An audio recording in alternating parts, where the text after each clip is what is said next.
नमस्कार। प्रतिध्वनि के इस अंक में आपका स्वागत है।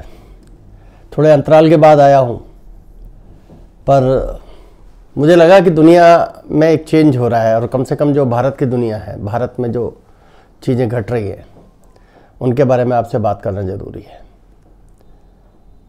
पिछले दिनों एक खबर आई और वो भारत से जुड़े हुए ही भारतीय सब कॉन्टिनेंट की खबर थी। पाकिस्तान में एक सिंगल व्यक्ति को, जो कि वहाँ पर किसी फॉर्म में काम करता था, उसको ईश निंदा का आरोप लगा करके सैकड़ों लोगों ने मार दिया और बाद में जला दिया। एक घटना ये है। दूसरी घटना गुड़गांव की है, जहाँ पर कुछ लोगों ने एक थाने में एफआईआर दर्ज कराई है कि जब वो नमाज पढ़ रहे थे तो कोई एक व्यक्ति था, वो वहाँ पर अपने वो जाति से हिंदू था, वो वहाँ पर कुछ नारे लगाने लगा। निश्चित रूप से जैसे हम वीडियो देखते हैं तो जय श्री राम के नारे लगा रहा होगा। चूँकि उसने यदि वहाँ पर नारे लगाए हैं तो इससे उनकी नमाज में खलल पड़ा, इसके लिए उनके खिलाफ एफआईआर दर्ज की जानी चाहिए। ये दो घटनाएं हैं और ये दोनों घटनाएं इस बात को बताने के लिए पर्याप्त हैं कि हमारा जो धार्मिक माइंडसेट है, हमारा जो धार्मिक अवधारणा है, वो किस कदर विद्वेषपूर्ण होती जा रही है। भारत में हिंदू बहुसंख्या में है, इसलिए संभव नहीं हुआ कि वो किसी को जला करके मार दें। हालांकि ऐसी घटनाएं होती रहती हैं, पर पाकिस्तान में ये काम आसानी से हो गया। और वो आदमी हिंदू भी नहीं था, वो बौद्ध था जिसको जला करके उन्होंने मारा, सिंगल था। मूल प्रश्न क्या है? हम जब भारत के निर्माण की बात करते हैं, या भारत में हम प्रधानमंत्री भी यदि शपथ लेते हैं या राष्ट्रपति भी शपथ लेते हैं, तो वो सबको बराबरी की बात करते हैं और संविधान की शपथ लेते हैं। पर आज देश में जो संविधान है उसको न मानने वाले की संख्या बढ़ती जा रही है। यदि हम ये कहते हैं कि हम लोकतंत्र का मंदिर हैं और लोकतंत्र को पूजते हैं, हम विश्व के सबसे बड़े लोकतंत्र हैं, और जो पार्लियामेंट है वो लोकतंत्र का सबसे बड़ा मंदिर है, वहाँ पर इस देश के भाग्य के फैसले होते हैं, जो सही भी है। उस लोकसभा में ऐसी चीज़ें और ऐसे लोग कैसे बैठे हैं जो इन चीज़ों को बढ़ावा देते हैं, धार्मिक विद्वेष को बढ़ावा देते हैं? तो क्या संविधान को स्पष्ट रूप से परिभाषित किए जाने की जरूरत नहीं है?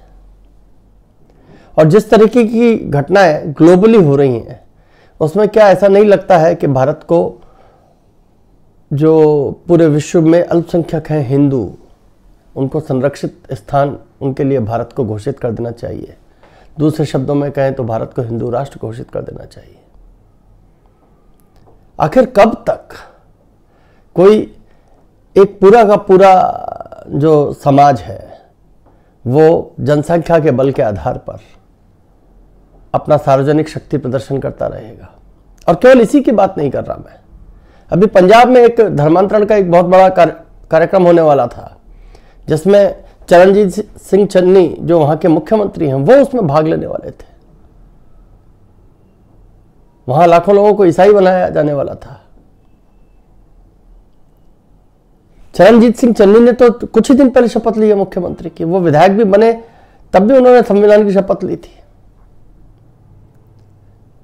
तो ऐसे संविधान का क्या फायदा जिसकी शपथ को लोग उल्लंघन कर देते हैं? हमारे यहां संविधान की कोई गरिमा बची ही नहीं है। और इसके फलस्वरूप जब कुछ लोग आवाज उठाते हैं तो उनको सांप्रदायिक, कट्टर और पता नहीं किन किन शब्दों से नवाजा जाता है। एक तीसरी पिक्चर और दिखाता हूं मैं आपको। अभी प्रधानमंत्री नरेंद्र मोदी लखनऊ गए थे और उस दिन दूसरे दिन अखबारों में, सोशल मीडिया पर पूरे दुनिया में एक फोटो चला जिसमें प्रधानमंत्री नरेंद्र मोदी योगी के कंधे पर हाथ रख करके जा रहे हैं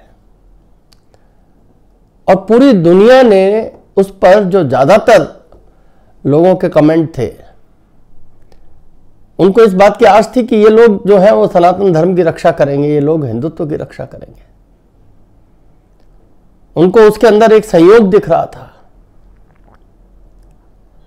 तो जब लोग फोटो के अंदर संदेश देखने लगते हैं तो समझना चाहिए कि समाज का जो अवसाद है वो कितना गहरा है।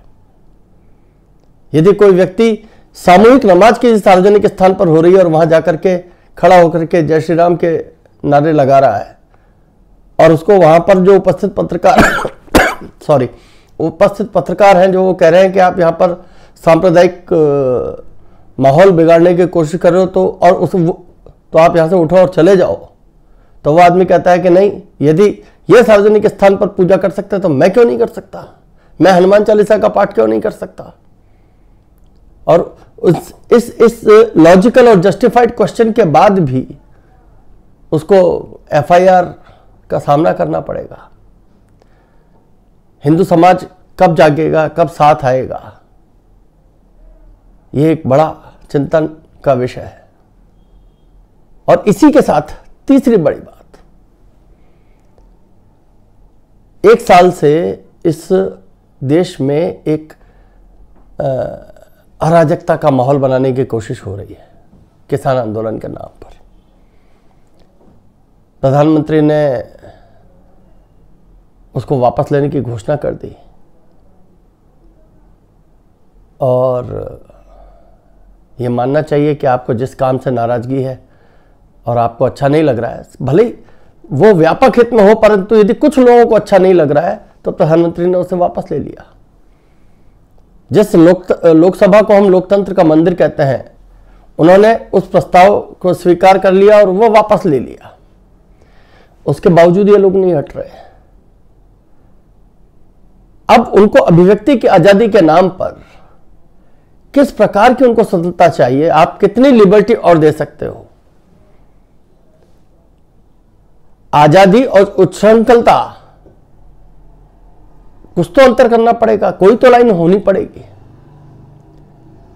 मतलब आप अभिव्यक्ति की आजादी के नाम पर देश में अराजकता का माहौल बनाएंगे, लोगों को मारेंगे, पीटेंगे, परेशान करेंगे और हम उनको केवल इसलिए फॉरगो होने दें कि भाई उनको अपनी बात कहने का अधिकार है। ये एक सोचने की बात है। मेरे को याद आता है 4 जून के एक प्रस्तावित रामलीला मैदान पर प्रदर्शन था, धरना था। डॉक्टर मनमोहन सिंह देश के प्रधानमंत्री थे, बाबा रामदेव की अगुवाई में वो धरना होने वाला था। 4 जून की रात थी। इसी रामलीला मैदान पर पुलिस ने लोगों को, महिलाओं को, बच्चों को पटक पटक के मारा था, पंडाल में घुस गए थे। और आज जो लोग अराजक तत्वों का समर्थन कर रहे हैं वो लोग उस समय सरकार में थे।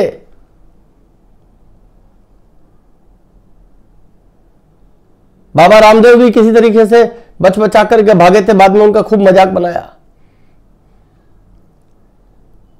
तो सरकार वो जो इकबाल कायम करे, और इकबाल वो जो अपराधियों के, अराजक तत्वों के मन में हो। पर यदि अपराधी और अराजक तत्वों को उसके अंदर मौका मिलता है,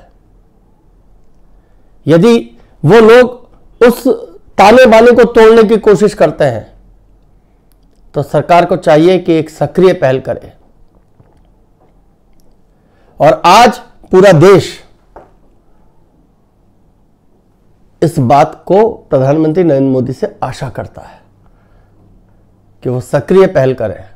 जो जो लोग सामाजिक ताने बाने को, धार्मिक ताने बाने को तोड़ने की कोशिश कर रहे हैं, जो लोग संख्या बल के आधार पर धर्म परिवर्तन का काम कर रहे हैं, जो लोग संख्या बल के आधार पर बाकी समाज को, हिंदू समाज को डराने की कोशिश कर रहे हैं, जो लोग मुट्ठी भर लोग अराजकता फैलाने की कोशिश कर रहे हैं, उनके साथ सरकार को बहुत कड़ाई के साथ निपटना चाहिए। उनको उनकी बात कहने का पर्याप्त समय दिया जा चुका है। पर हिंदू समाज को भयभीत करने की इजाजत इस देश में ना किसी को थी, ना है और ना होनी चाहिए। आज के लिए इतना ही। भारत माता की जय। नमस्कार। वंदे मातरम।